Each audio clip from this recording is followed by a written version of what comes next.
देश के 28 लाख युवाओं से जुड़ी ये बहुत ही बड़ी खबर है। नीट एंड जेईई के विद्यार्थियों से जुड़ी ये महत्वपूर्ण है। देखिए हमारी ये खास रिपोर्ट। आज हमारे पास देश के 28 लाख छात्रों से जुड़ी एक बहुत बड़ी खबर है जिसका आप बहुत समय से इंतजार कर रहे थे और सबसे पहले आज हम इसी पर बात करना चाहते हैं। सुप्रीम कोर्ट ने आज नीट और जेईई मेंस की प्रवेश परीक्षाओं को टालने की याचिका को खारिज कर दिया है। सुप्रीम कोर्ट ने कहा है कि कोरोना वायरस की वजह से छात्रों के भविष्य को अधर में नहीं लटकाया जा सकता। सुप्रीम कोर्ट के इस फैसले से लाखों छात्रों और उनके परिवारों ने अब राहत की सांस ली है, या राहत की सांस नहीं भी ली होगी तो कम से कम अब उन्हें स्पष्ट हो गया है, क्योंकि इसे लेकर अब सारे कंफ्यूजन समाप्त हो गए हैं। इसे लेकर देश के छात्र और उनके परिवार असल में दो हिस्सों में बंट गए थे। बड़ी संख्या में ऐसे छात्र थे, ऐसे परिवार थे जो ये चाहते थे कि इन परीक्षाओं को टाल दिया जाए, क्योंकि कोरोना वायरस के इस दौर में इतने बड़ी संख्या में छात्र परीक्षा देने के लिए अगर बाहर निकलेंगे तो उनकी सुरक्षा की क्या गारंटी है। दूसरी तरफ कुछ ऐसे छात्र भी थे जो ये चाहते थे कि परीक्षा होनी चाहिए, क्योंकि इनसे उनके करियर पर असर पड़ेगा और अगर परीक्षा नहीं हुई तो उनका एक साल बर्बाद हो जाएगा। इसलिए अब हम सुप्रीम कोर्ट के इस फैसले के बारे में आपको जरूरी जानकारियां देना चाहते हैं। आप ध्यान से नोट कर लीजिए, सुन लीजिए और इसके बाद आप अपने दोस्तों को भी बता पाएंगे। सुप्रीम कोर्ट की 3 सदस्यों वाली बेंच ने अपना फैसला सुनाते हुए यह कहा है कि जिंदगी को ऐसे रोका नहीं जा सकता, हमें सुरक्षा उपायों के साथ आगे बढ़ना होगा। हम छात्रों का भविष्य दांव पर नहीं लगा सकते, ऐसा सुप्रीम कोर्ट ने कहा है। कोर्ट ने याचिकाकर्ता छात्रों से पूछा है कि क्या वो परीक्षाओं को रद्द करवाकर अपना एक साल बर्बाद करना चाहते हैं। अदालत ने कहा कि वकीलों ने अदालत ने खोलने की मांग की है, क्योंकि वकील चाहते हैं कि अदालतें अब खुल जाएं, लेकिन आप चाहते हैं कि परीक्षा स्थगित हो जाए। परीक्षा स्थगित होना देश का नुकसान है। सुप्रीम कोर्ट के फैसले के बाद अब हम आपको इन परीक्षाओं से जुड़ी कुछ और जानकारी देना चाहते हैं ताकि आप ठीक से प्लान कर सकें।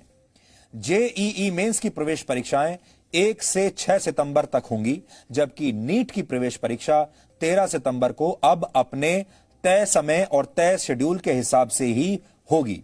इस बार जेईई मेंस प्रवेश परीक्षा के लिए करीब 11 लाख छात्र बैठेंगे और नीट परीक्षा के लिए करीब 17 लाख छात्रों ने अपना रजिस्ट्रेशन करवाया है। इसलिए आप में से बहुत सारे छात्र जो ये उम्मीद कर रहे थे कि ये परीक्षाएं टल जाएंगी, उन्हें अब अपनी पढ़ाई पर ध्यान देना चाहिए, क्योंकि अब ये स्पष्ट हो गया है कि ये परीक्षाएं टलेंगी नहीं, ये अपने सही समय पर होंगी।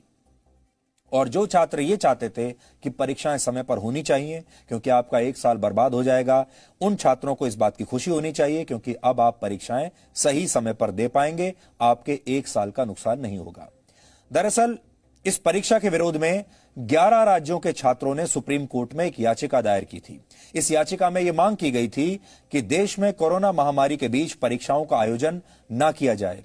ऐसे में फिलहाल परीक्षाओं की निर्धारित तारीखों को स्थगित कर दिया जाए। इसमें यही कहा गया था क्योंकि इस चारों तरफ इस समय कोरोना वायरस का जो दौर है, ऐसे समय में लाखों छात्र अगर परीक्षा देने के लिए आएंगे तो उनको संक्रमण हो सकता है, उनकी सुरक्षा की कोई गारंटी नहीं है। आज सुप्रीम कोर्ट में छात्रों की तरफ से कहा गया कि जब सीबीएसई, आईसीएसई और अन्य परीक्षाएं टाली जा सकती हैं तो जेईई और नीट जैसी परीक्षाओं को क्यों नहीं टाला जा सकता, और लाखों छात्रों के परीक्षाओं में शामिल होने से संक्रमण फैलने का खतरा और भी ज्यादा बढ़ सकता है।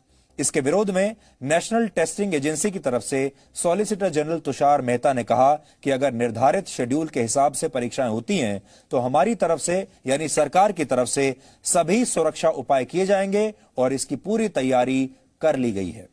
दोनों पक्षों की दलीलें सुनने के बाद सुप्रीम कोर्ट ने कहा कि यह छात्रों के भविष्य का सवाल है और उसे दांव पर नहीं लगाया जा सकता, इसलिए ये परीक्षाएं अपने तय समय पर ही होंगी, जिसके बाद अब जल्द ही दोनों परीक्षाओं के एडमिट कार्ड्स जारी किए जा सकते हैं। सुप्रीम कोर्ट के इस फैसले ने यह साफ कर दिया है कि कोरोना वायरस हमारे बीच अभी लंबे समय तक रहेगा, जब तक इसका कोई पक्का इलाज नहीं आ जाता, इसकी वैक्सीन नहीं आ जाती, और हमें इसके साथ जीवन जीने की आदत अब डाल लेनी चाहिए, क्योंकि जीवन कितने दिनों में तक लॉकडाउन में कैद रह सकता है। इसलिए आप सबको भी अब लॉकडाउन की उम्मीद छोड़ देनी चाहिए।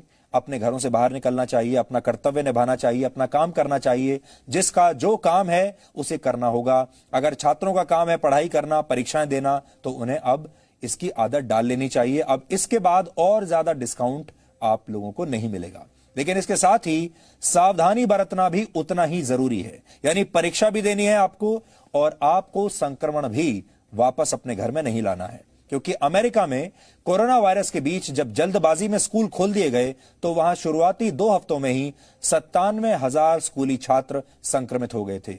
ऐसा भारत में नहीं होना चाहिए। इसलिए कोरोना काल में शिक्षा का नया संस्करण बिना सावधानी के अपना उद्देश्य हासिल नहीं कर सकता। लेकिन आज छात्रों के लिए एक बहुत बड़ा संदेश है कि अब शिक्षा जो है वो लॉकडाउन में नहीं रह सकती। अब शिक्षा का काम आपको शुरू करना होगा, चाहे जिस भी फॉर्मेट में करना हो, चाहे स्कूल जाकर हो, कॉलेज जाकर हो, या फिर अपने घर से ऑनलाइन शिक्षा हो, या फिर परीक्षा देने की बात हो। अब इसे और ज्यादा नहीं टाला जा सकता।